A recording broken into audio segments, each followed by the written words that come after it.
सर्वमङ्गलमाङ्गल्ये शिवे सर्वार्थसाधिके शरण्ये त्र्यम्बके गौरी नारायणि नमोस्तुते। శ్రీ మహాగణాధిపతియే నమః. మాచిరాజు భక్తి ప్రేక్షకులందరికీ ఉగాది పండుగ శుభాకాంక్షలు. పరాభవనామ సంవత్సరంలో రాశి ఫలితాన్ని పరిశీలించినట్లయితే ఇక చివరిగా మీనరాశి ఆదాయం 14, వ్యయం 11, రాజపూజ్యం 7, అవమానం 2. జూన్ నెల ఆరంభం నుంచి గురుని యొక్క పంచమ స్థాన సంచారం చాలా ఆశావహంగా కనిపిస్తోంది. కుటుంబ వృద్ధి, సత్సంతానం ఇవన్నీ కూడా కలుగుతాయి. రాహువు వ్యయస్థానంలో అనవసర ఖర్చులను, విదేశీ ప్రయాణాలని కూడా సూచిస్తున్నాడు. వ్యాపారాల్లో పెట్టుబడులు తగ్గించడం మంచిది. ఆధ్యాత్మిక విషయాలకు ప్రాధాన్యత ఇవ్వాలి ఈ రాశి వాళ్ళు. పూర్వపుణ్యం వల్ల ఆకస్మిక ఉపద్రవాల నుండి రక్షణ, అపమృత్యు దోష నివారణ, దైవబలంతో అన్నిటా కూడా రాణిస్తారు. సద్గుణవంతులైనటువంటి సంతానం వలన ఆనందాన్ని పొందుతారు. రాహు సంచారం వల్ల సంవత్సరారంభంలో ప్రతి పని కూడా ప్రారంభంలో అడ్డంకులు వస్తాయి. అబద్ధాలు చెప్పడం, జూదంలో నష్టపోవటం, ఇతరులపై దౌర్జన్యం, మోసం చేస్తారు. దొంగతనం వంటి నేరాలతో ఆరోపణలు ఉంటాయి. మానసిక సమస్యలు, నిద్రలేమి, రుద్రాభిషేకం వలన అపమృత్యు దోష నివారణ జరుగుతుంది. మీనరాశి వాళ్ళు మాత్రం చాలా జాగ్రత్తగా ఉండాలి ఈ సంవత్సరం. విద్యార్థులు కానివ్వండి, వ్యాపారస్తులు కానివ్వండి, ఏ వ్యాపారం చేసే వాళ్ళైనా సరే చాలా జాగ్రత్తగా ఉండి అదృష్టం వరించాలి అంటూ భగవంతుని వైపు మనసు లగ్నం చేసి I am getting day by day by the grace of God అంటూ నిద్ర నుంచి లేవాలి.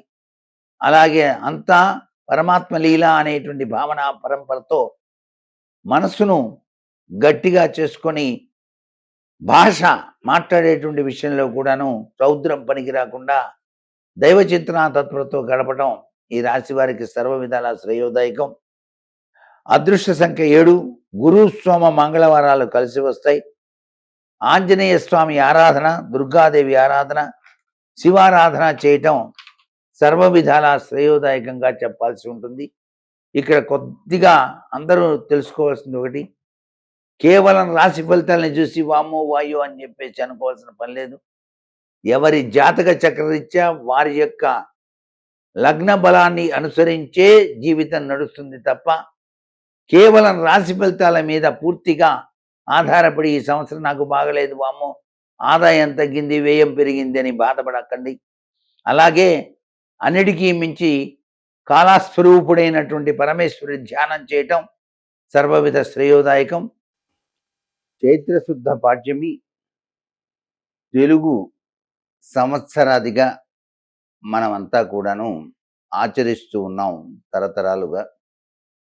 ఈ పండుగ ఆర్యుల నాగరికత లక్షణాల నుంచే ప్రారంభమైంది అని చెప్పేసి కూడా శాస్త్రం.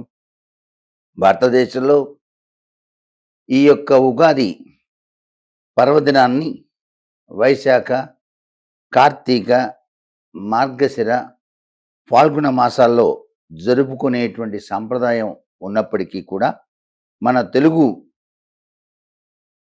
ఈ యొక్క తెలుగునాట మాత్రం చాంద్రమాన సంవత్సరం ఈ చైత్ర శుద్ధ పాడ్యమితోనే ప్రారంభం చేసుకుంటున్నాం అనే విషయాన్ని గ్రహిద్దాం.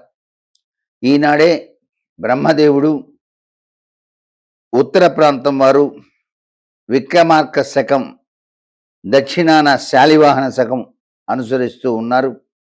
అయినప్పటికీ పురాణ ఇతిహాసాలని బట్టి మనం ఆలోచించినట్లయితే ఈ తిథినే సంవత్సర ఆరంభంగా భావించాల్సి వస్తుందన్నమాట. చాంద్రమానాన్ని అనుసరించే తెలుగువారు ఈ చైత్ర శుద్ధ పాడ్యమి తిథినే సంవత్సరారంభ దినంగా ఆచరించడం అనాది కాలంగా వస్తున్నటువంటి సంప్రదాయం కాబట్టి ఉగాది నాడు ప్రతి ఒక్కరూ ఆచరించవలసినటువంటి విధి విధానాలే ఏమిటి అనే విషయాన్ని మాత్రం బాగా గుర్తుపెట్టుకోవాలి ప్రతి ఒక్కరూ కూడా. ఈరోజు మనం ఆచరించవలసిన ముఖ్యమైన విధి ఏంటంటే ప్రతి గృహ ధ్వజారోహణం అని చెప్పేసి. అంటే ఎవరి ఇంటి ముందు వాళ్ళు చక్కగా కలాపి చల్లి ఊడ్చి ముగ్గులు వేసిన తర్వాత గోమయంతో ఒక ప్రాంతంలో చక్కగా అలికి ఒక పొడుగాటి కర్ర తీసుకొని ఆ కర్రకు పసుపు కుంకుమ రాసి ఒక జెండాను అమర్చాలి. ఈ విధంగా జెండాను అమర్చి దానికి హారతి ఇవ్వటం అన్నమాట. ఈ విధంగా కనుక చేసినట్లయితే సర్వదేవతలు కూడాను ఆ ఇంట్లోకి ప్రవేశిస్తారు అని చెప్పేసి శాస్త్రం. కాబట్టి ఉగాది నాడు ముఖ్యంగా ఆచరించవలసింది దంతధావనం అయిన తర్వాత చేయవలసిన ప్రక్రియ ఇది. తదుపరి తైలాభ్యంగన స్నానం ఆచరించాలి. తైలాభ్యంగనం అంటే నువ్వుల నూనె తలకు శరీరానికి బాగా చక్కగా రాసుకొని తూర్పు వైపు తిరిగి కూర్చొని రాసుకోవాలి. అలా రాసుకున్న తర్వాత సున్నిపిండితోటి చక్కగా నలుగు పెట్టుకొని కుంకుడుకాయ నురుగుతో తలస్నానాన్ని ఆచరించడం వలన తైలాభ్యంగన స్నానం విశిష్టవంతమైనటువంటి ఆరోగ్యప్రదాయనిగా మనకు శాస్త్రాలు తెలియజేస్తున్నాయి. ఇకపోతే నూతన వస్త్రాలు అనేటువంటివి ఉగాది నాడు తప్పనిసరిగా ప్రతి ఒక్కళ్ళు కూడాను ధరించాలి.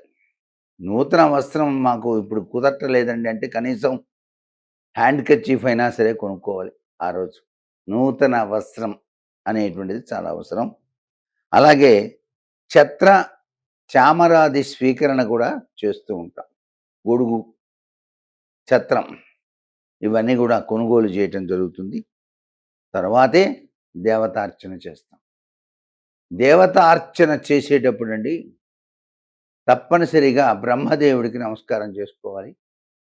ఉగాది నాడే బ్రహ్మదేవుడిని మొట్టమొదటిసారిగా కొలిచేది.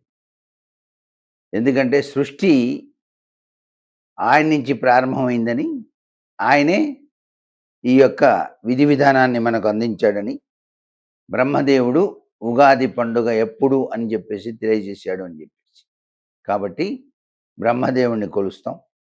తదుపరి మన ఇష్టమైనటువంటి దేవతారాధన పూర్తి చేసి లక్ష్మీదేవికి ఆగమనం చెప్తాం. ఆ తల్లి వసంతకాలం కదండి, కోయిళ్ళ కుహునాదాలు, మామిడి పండ్ల ఆవిర్భావం ఇవన్నీ మనకి ఈ యొక్క వాతావరణ రీత్యా వస్తాయి. కాబట్టి కఫ వాత పిత్త దోషాలన్నీ పోగొట్టుకోవడానికి చాలా గొప్ప విశేషమైన పండుగ కూడా మనం భావిస్తాం. అందుకే నింబ కుసుమ భక్షణ అని చెప్పేసి ఉగాది పచ్చడిని తయారు చేస్తాం. అది కూడాను వేప చిగుర్లు ఉంటాయి చూస్తారా, వేప పువ్వు, అలాగే పచ్చి మామిడికాయ ముక్కలు, చింతపండు ఇవన్నీ కలిపి మనం ఉగాది పచ్చడిని తయారు చేసి ప్రసాదంగా తీసుకుంటాం. దేవుడి వద్ద నైవేద్యం పెట్టి తరువాత పంచాంగ శ్రవణం అనేటువంటిది ఆచరిస్తాం. ఈ పంచాంగ శ్రవణం ఆచరించడం వలన ఏం జరుగుతుందంటే కొన్ని వేల గోవుల్ని దానం చేసిన ఫలం, అలాగే గంగానదిలో స్నానం చేసినటువంటి సత్ఫలితం, జన్మతరీత్యా సంభవించేటువంటి ఒడిదుడుకుల నుంచి ప్రతి వాళ్ళు బయటపడేందుకు ఆచరించవలసిన సూత్ర ప్రాతిపదికల విశేషాంశాలు ఈ పంచాంగ శ్రవణంలో మనకు కనిపిస్తాయి. అంతేకాకుండా దేవతార్చన అనేటువంటిది చేసేటప్పుడు ఇలవేల్పును పూజించడంతో పాటు ఇతర దేవతల్ని కూడాను ఆరాధించాలి. ఈ మాసంలో శుక్లపక్షం 15 రోజులు కూడా ప్రతిరోజు ఒక దేవతను దమనంతో పూజించాలి అని చెప్పేసి కూడా శాస్త్రం చెబుతోంది. ఇలా గనక ఆచరించినట్లయితే అద్వితీయమైన అభివృద్ధి పథంలోకి మానవుడు పయనిస్తాడు. కష్టాల కడలి అనేటువంటిది లేకుండా హాయిగా ఆనందంగా జీవితాన్ని కొనసాగించడానికి ఆస్కారం ఉంటుంది. మరి ఇది తెలుగు సంవత్సరాది ఉగాది నాడు ప్రతి వాళ్ళు కూడా ఆచరించవలసినటువంటి విధి విధానం. అందుకే అంటారు, సంతోషం ఒక చారడు కల్వంలో వేసి నూరి దాన్ని ఒక్క గిన్నెలోన దయారసం తోడ కలిపి ఆ రొంటిని సమతనే సాసర్లో జనత కొరకు వడ్డిద్దామని. ఇది ఉగాది పచ్చడి అందించేటువంటి సందేశం. అందరూ సుఖంగా ఉండాలని, పరమేశ్వరుని యొక్క దివ్యవంతమైన అనుగ్రహ కరుణాకటాక్ష వీక్షణాలు ప్రతి ఒక్కరికి కూడా ఆయుష్షు, ఆరోగ్య, ఐశ్వర్యాన్ని ప్రసాదించాలని చెప్పేసి కోరుతూ సర్వే జనా సుఖినో భవంతు.